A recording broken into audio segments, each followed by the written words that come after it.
Hello, class. This week's sound of the week is still the short I sound, and it says like any inchworm. So eh. All of your medium or middle vowel sounds are going to say eh.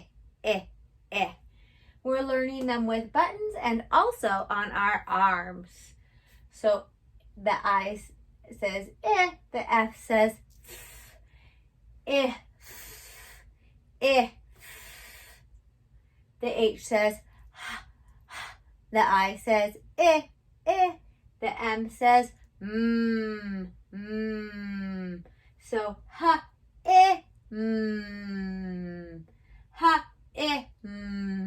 him. The P says pa.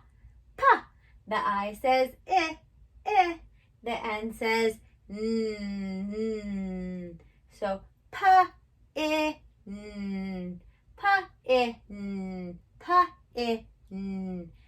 pen.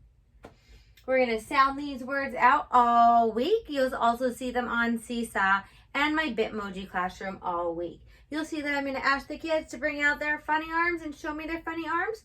We'll be sounding them out on there also. The first letter will go up here. The middle letter will go on the elbow, and the last letter will go on the fingers. If we're talking about if, where there's only two letters, there's no hand, just the shoulder and the elbow. So if. Him, him. Pin, pin. Some of my friends need to speed it up to be able to blend it together, and that would look like pin.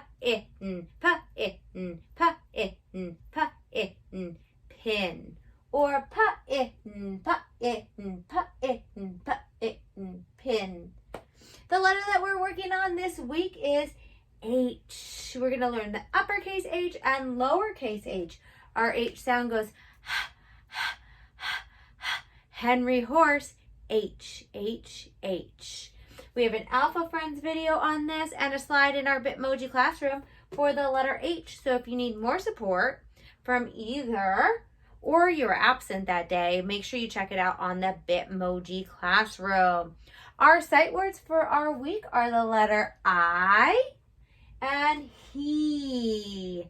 These ones are harder ones to sound out since the I just says its name by itself, kind of like the letter. And then he, e. You could sound that one out and blend it, but these are also the ones that we just have to know off of sight or memory. For our letter of the week, we will talk about our uppercase I, and we'll mention that, our uppercase A, we'll mention that it looks like an I turned on its side. That's how we're going to remember the uppercase H, right? Or we can remember it like a horse is jumping at the races. We can remember it that way. Either way is how we're going to talk about remembering the uppercase H.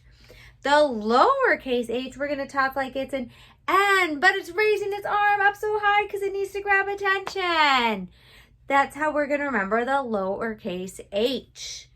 We'll review both the uppercase h and how to write it, the lowercase h and how to write it. We'll also talk about words that start with H.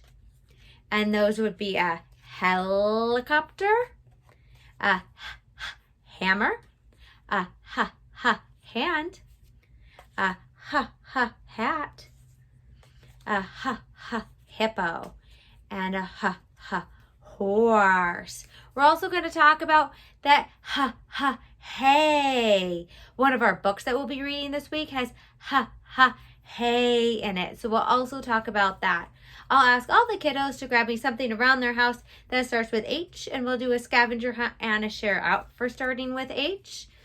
I'm also going to ask that the kiddos draw pictures that start with H, and that we will be rainbow writing H. Now, it's very important, the rainbow writing.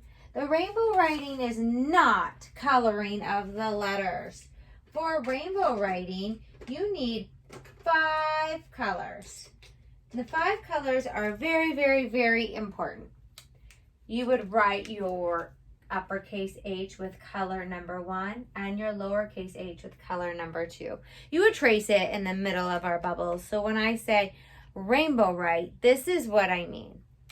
Then with your second color, you're going to do the same thing. Trace the H, trace the lowercase h. With your third color, you will do the same thing. Trace the uppercase H, trace the lowercase h. See how now we're making a rainbow with all the colors? That's why it's called rainbow right. With our fourth letter, we'll go ahead and trace the uppercase H and trace the lowercase h. We will be doing this in class as well. We're going to trace with our fifth color and our very last color. 5 colors for the rainbow writing, and you could see how it makes a rainbow. You'll also see a lot of this on Seesaw as well, and that's what I mean when the rainbow write. It's not coloring in the letters. For any other support, go ahead and check out the sight word and the CVC word or the letter slide in our Bitmoji classroom.